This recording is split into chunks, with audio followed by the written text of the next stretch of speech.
ने 44 साल बाद दागी अंतर्महाद्वीपीय परमाणु मिसाइल DF-41 के खौफ में अमेरिका, फिलीपींस और ताइवान जाने ताकत।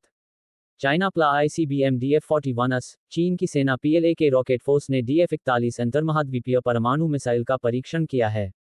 यह मिसाइल अमेरिका के अंदर घुसकर तबाही मचाने की ताकत रखती है। चीन के रक्षा मंत्रालय ने खुद ही इस मिसाइल टेस्ट के बारे में जानकारी दी है। इस मिसाइल टेस्ट से चीन ने कड़ा संदेश दिया है। बीजिंग। दक्षिण चीन सागर में चल रहे तनाव के बीच चीन ने अमेरिका तक तबाही मचाने वाली अंतर्महाद्वीपीय मिसाइल DF-41 मिसाइल का परीक्षण किया है। चीन की सेना PLA ने बुधवार की सुबह इस मिसाइल का टेस्ट किया। चीनी मीडिया ने रक्षा मंत्रालय के हवाले से बताया कि ऐसा 44 साल बाद हुआ है जब चीन की सेना ने खुलकर अंतर्महाद्वीपीय मिसाइल का टेस्ट किया है। ये परमाणु मिसाइल ताइवान, फिलीपींस और अमेरिकी नेवल बेस गुआम के पास से गुजरी और प्रशांत महासागर में जाकर गिरी। इस मिसाइल के अंदर एक डमी पेलोड लदा हुआ था। चीन की इस DF-41 मिसाइल को साल 2017 में सेना के अंदर शामिल किया गया था और इसकी मारक क्षमता 12,000 से लेकर 15,000 किमी तक है। इससे ये नवीनतम चीनी मिसाइल अमेरिका की मुख्य भूमि के अंदर तबाही मचाने की ताकत रखती है। एक अंतर्महाद्वीपीय मिसाइल की रेंज आमतौर पर 5,500 किलोमीटर तक होती है और इसे परमाणु बम ले जाने के लिए डिजाइन किया गया होता है। चीन के रक्षा मंत्रालय ने बताया कि PLL की रॉकेट फोर्स ने सफलतापूर्वक इस मिसाइल का परीक्षण किया है। यह मिसाइल पहले से निर्धारित इलाके में सटीक तरीके से जाकर समुद्र में गिरी है। चीनी रक्षा मंत्रालय ने कहा, यह मिसाइल टेस्ट PLA के वार्षिक सैन्य ट्रेनिंग के तहत सामान्य व्यवस्था है।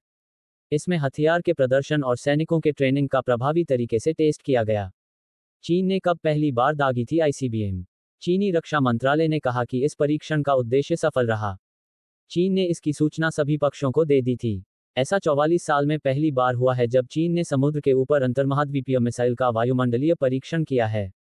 इससे पहले साल मई 1980 में चीन ने DF-5 का परीक्षण किया था। चीन की इस पहली अंतर्महाद्वीपीय मिसाइल की मारक क्षमता 9,000 किमी तक थी।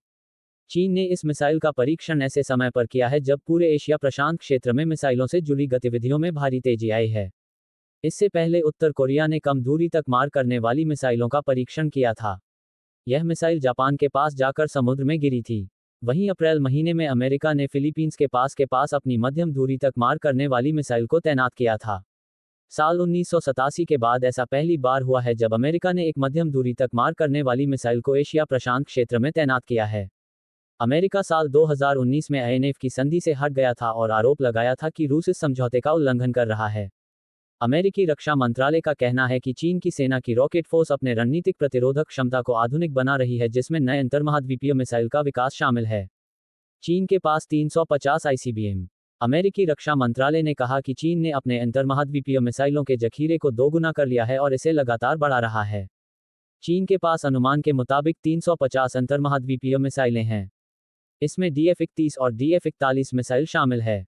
इन मिसाइलों के लिए चीन साइलो का निर्माण कर रहा है। चीन के सैन्य विश्लेषक सोंग जोंगपिंग ने कहा कि यह मिसाइल टेस्ट दिखाता है कि चीन की मिसाइल ताकत विश्वसनीय है और ऑपरेशनल क्षमता मजबूत है। उन्होंने कहा कि यह मिसाइल टेस्ट या तो DF-31 है या फिर DF-41 है। इस क्षमता के हासिल करने के बाद अब कुछ देश चीन को परमाणु धमकी नहीं दे सकेंगे।